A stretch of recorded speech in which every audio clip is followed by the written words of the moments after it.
देखिए, जो संदेश देना था वो गुप्त संदेश था और परिचर्चा, सामाजिक न्याय परिचर्चा पूरे बिहार में 243 विधानसभा में किया जाता और कमिटियां बनी है, 4 आदमी 5 आदमी का ग्रुप बना है और उसी ग्रुप में हम लोग हैं, यहाँ 5 आदमी है और कार्यकर्ताओं को टिप्स हम लोग देने का काम कर रहे हैं। अलग अलग विषय मिला हुआ है और अलग अलग विषय पर लोग बात कर रहे हैं और इसको हम आप लोग के सामने शेयर नहीं करेंगे, वो खुद की बात है।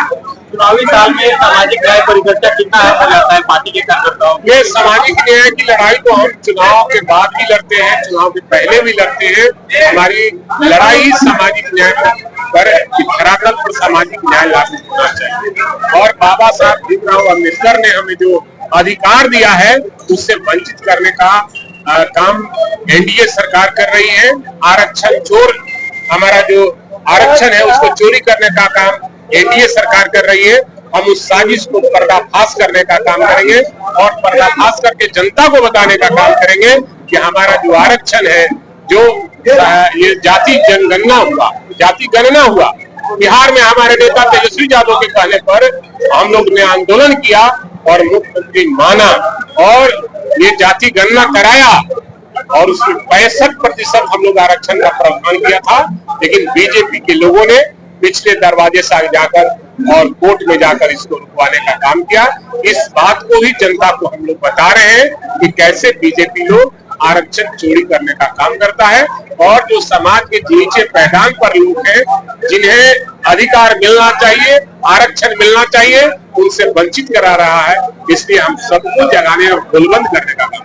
सर, बिहार में इसी साल चुनाव है, इससे पहले केंद्र सरकार ने जातिगत आधारित जनगणना कराने वो तो सबूता दिया है। अभी वो तो केवल कहा है कि वो न कभी टीवी पर मोदी जी आए हैं और न अमित शाह जी आए हैं, केवल ये गोदी मीडिया और मोदी मीडिया का ये प्रचार किया जा रहा है। धरातल पर वो नहीं है, इसलिए हमें भरोसा नहीं है। हो सकता है कि फिर वो प्रेस कॉन्फ्रेंस करके चुनाव के बाद कहे कि वो तो जुमला था, इसलिए जुमला साबित होगा। हमारा मांग है, हमारा सदियों से मांग है, हमारे नेता आदरणीय लालू प्रसाद यादव जी और महागठबंधन में तेजस्वी प्रसाद यादव, सारे लोग का मांग है कि देश में जातीय गणना होना चाहिए ताकि जिसकी जितनी भागीदारी होगी, हिस्सा होगी, उतनी भागीदारी होनी चाहिए। उस अनुसार बजट बनना चाहिए, उसके विकास के कार्यों को करना चाहिए और बताना होगा कि किस जाति की कितनी संख्या है। सामाजिक न्याय परिचर्चा का जरूरत क्यों पड़ा? ये जरूरत पड़ेगा ना, जो आज के जनरेशन है सामाजिक न्याय के बारे में नहीं जानते हैं, इसलिए ये जरूरत है और आज के जो हमारे जनरेशन है उसको बताना होगा कि कैसे आपको ठगा जा रहा है, आपके साथ कैसा नाइंसाफी किया जा रहा है। इस बात की इसकी आवश्यकता है। परिचर्चा पूरे बिहार में चल रहा है। पूरे बिहार में 243 विधानसभा है, सब में कमिटियां बनी है और सब जगह हम लोग को कमिटी मिला है जो उसमें हमको हमारा लेकर हमारे साथ 4 और माननीय सदस्य हैं, वो 10 विधानसभा में अपनी बातों को रखने का काम करेंगे, लोगों को प्रशिक्षित करने का काम। जिले में विधानसभा की 7 सीटें हैं, आप बहुत कद्दावर नेता है, बहुत अनुभवी नेता है, क्या लगता है कार्यकर्ताओं में किस तरह से कोऑर्डिनेशन आप बना पाएंगे? देखिए, कोऑर्डिनेशन काफी अच्छा है और इस बार समझते हैं कि जो 7 विधानसभा भोजपुर में था, जिसमें 2 विधानसभा हमारे साथ नहीं है, बरहरा और आरा, हम इस बार भी दोनों चुनाव जीतने का काम करेंगे और 7 में 7 भोजपुर में चुनाव जीतेंगे। बहुत खुशी है और पूरे बड़हरा विधानसभा के लोग पूरे उत्साहित हैं। अब की बार भी बड़हरा विधानसभा पीछे नहीं रहेगी। तेजस्वी प्रसाद यादव को मुख्यमंत्री बनाने के लिए बड़हरा के एक लोग, जनता तत्पर है और निश्चित रूप से राष्ट्रीय जनता दल का जो उम्मीदवार होगा बड़हरा विधानसभा से जीत कर जाएगा।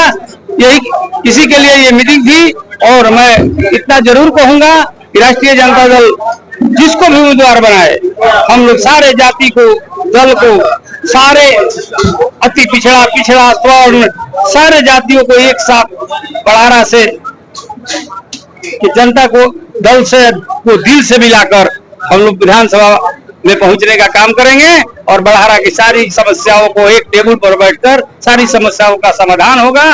जो भी समस्याएं हैं उसको हम लोग दूर करेंगे और निश्चित रूप से बड़हरा भी 7 विधानसभा में पहला नंबर रहेगा जो जीत की ओर जाएगा और जीत कर तेजस्वी यादव को मुख्यमंत्री बनाने में साथ देगा। इसके चुनाव में हार मिली थी, कितना मुश्किल है इस बार फिर से टीम को जीत पाना, ये सब कुछ सामान्य है। हम पीछे की बात नहीं करते हैं, हम लोग अब की बार पूरे संगठित रूप से चुनाव का कार्यक्रम और चुनाव अभियान चला रहे हैं, इसलिए निश्चित रूप से बड़हरा विधानसभा के लोग चुनाव जीतेंगे और बड़हरा विधानसभा से जो भी प्रत्याशी होगा वो जीत कर जाएंगे। भाई वीरेंद्र जी ने कहा कि पार्टी पे फोकस करना है, चेहरा कोई भी हो, क्या लगता है आप लोग सब लोग आपस में एकजुट है? एकदम एकजुट है, हम लोग एकजुट है, हम तो एकजुट है भाई, बाकी लोग की बात हम बताएंगे नहीं, लेकिन हम एकदम पार्टी लाइन पर एकजुट हैं। पार्टी जिसको समझे, जो चुनाव जीतने वाले लोग हैं, बड़हरा के लोग को टिकट दे, कम से कम बड़हरा विधानसभा के स्थानीय लोगों को ही टिकट दे पार्टी, ये मैं जरूर कहूंगा। बाहरी लोगों को टिकट देंगे तो हमको नहीं लगता है, भले हम लोग तो लगेंगे लेकिन बाहरी भीतरी तो हो ही जाता है भैया, इसलिए बड़हरा विधानसभा के लोगों को ही पार्टी टिकट दे, यही मांग करूंगा हम पार्टी से, किसी को दे हम लोग पार्टी के साथ। बाबू सिंह की भूमिका सक्रिय सिपाही के रूप में रहेगी, पूरे सक्रिय सिपाही के रूप में रहेगी मेरी भूमिका। देखिए टिप्स तो देना था हमने, ऑफ द रिकॉर्ड जो यहाँ पर हम लोगों को देना था, आम कार्यकर्ताओं को हम लोगों ने अपने सब्जेक्ट बाई बिंदुवार हम लोगों ने उनको प्रशिक्षित किया। लेकिन सबसे महत्वपूर्ण चीज है कि आज सामाजिक न्याय परिचर्चा की आवश्यकता इसलिए पड़ी कि सामाजिक न्याय की धारा कमजोर की जा रही है। सामाजिक न्याय प्रधानमंत्री अपने आप को अति पिछड़ा कह करके अति पिछड़ा के तमाम अधिकार को छीन ले रहे हैं। उनके जो संवैधानिक अधिकार थे उनके संवैधानिक अधिकार को छीन लिया गया। जो मंडल कमीशन ने सिफारिशें जो लागू की थी उस पर बात नहीं की जाती है कि क्या सामाजिक न्याय को एक पिछड़ा प्रधानमंत्री क्या राजनीतिक में भी उनको आरक्षण का लाभ देंगे, इस बात पर यदि उनसे पूछिए तो बात जवाब नहीं देते हैं। दूसरा, रेल, गेल, सेल, तेल, भेल, BSNL, कोल इंडिया, एयर इंडिया, ये तमाम संस्थानों को निजी हाथों में बेच करके वहां पर रोजगार की जो संभावना थी उनको खत्म किया गया। इन तमाम बातों को आम जनता तक पहुंचाना है और 2025 में तेजस्वी यादव जी जो सी वोटर सर्वे ने भी कहा है कि सबसे बड़े नेता हैं, हमारा 41% ज्यादा सी वोटर सर्वे ने तेजस्वी यादव जी को बिहार का लीडर के रूप में स्वीकार किया है। इसमें और हम कैसे इजाफा कर सकें, इन तमाम बातों पर